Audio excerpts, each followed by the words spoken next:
दोस्तों एक scenario imagine कीजिए कि आपने अपनी एजुकेशन पूरी अच्छे से कंप्लीट कर ली है, आपकी जॉब लग गई है, शादी वगैरह हो गई है, आपको प्रमोशन मिलने वाला है, इतना अच्छा काम आप कर रहे हो और अचानक एक दिन पुलिस आती है और आपको कहती है कि आपको ये सब छोड़ के राज्य के बाहर जाना पड़ेगा, आप पर क्योंकि तड़ीपारी लग गई है। गुना नहीं, किस गुना नहीं, बस ऐसे ही आपको जाना पड़ेगा। क्या बीतेगी आप पर?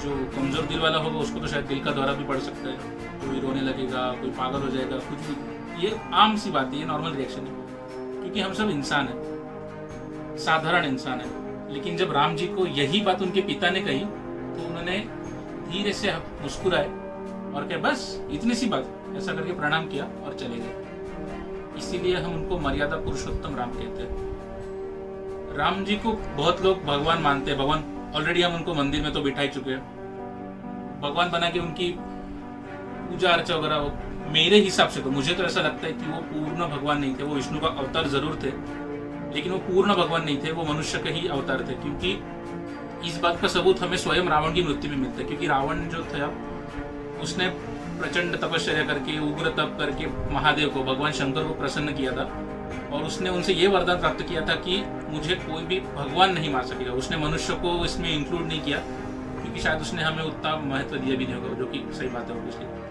तो इसीलिए विष्णु को रावण को मारने के लिए मनुष्य का ही अवतार लेना पड़ा था। तो ये बात तो इधर ही सिद्ध हो जाती है। लेकिन हम इंसान चतुर तो बहुत है।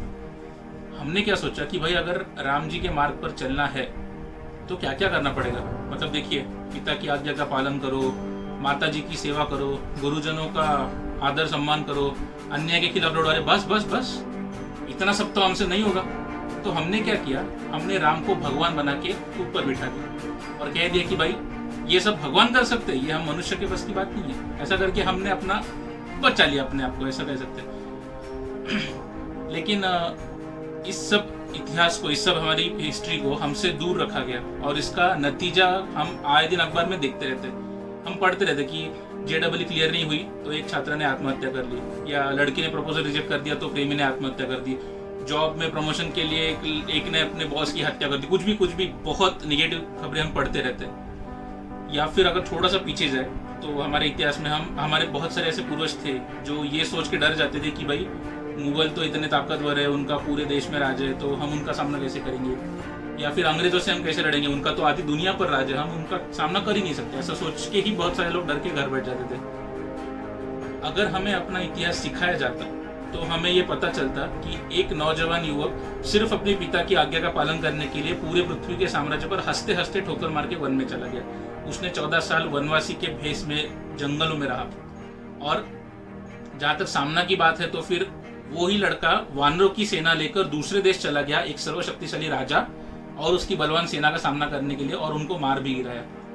तो अगर ये हमें पता चलता तो हम क्या सोचते कि अरे अगर वो कर सकता है तो मैं क्यों नहीं। इसी को हम कहते हैं कि हेल्दी कंपटीशन। ये हेल्दी कंपटीशन बढ़ता अगर हम इस सब में रुचि रखते, हम जानकारी रखते। अभी भी वक्त दिया नहीं, आप अभी भी पढ़ सकते हो। लेकिन अभी कुछ लोगों ने इसमें भी हमारा बुद्धिवत करने की कोशिश की कि अगर हम पढ़ भी ले तो फिर हमारे मन में डाउट हो क्या, तो देखो देखो देखो, ये राम जो थे ना, ये क्षत्रिय के घर में पैदा हुए और विचारों से ब्राह्मण थे, तो मतलब क्या, ये अपर कास्ट लोगों की देवता, इसका पिछड़े जमातियों से, दीन दलितों से कोई ताल्लुक नहीं, ये तुम्हारा भगवान है नहीं, ये अपर कास्ट लोगों का। ऐसा करके उनको डिवाइड करने की कोशिश की। लेकिन अगर हम राम जी का पूरा जीवन देखेंगे तो स्वयं जब राम ने किसी में भेद नहीं किया तो भेद करने वाले हम कौन होते हैं। इसलिए उनके बारे में कहा जाता है कि राम है भिल्ल के घरों में, राम है जटायु के कटे परों में, साधा अस्थियों के ढेरों में, राम है शबरी के झूठे बेरों में।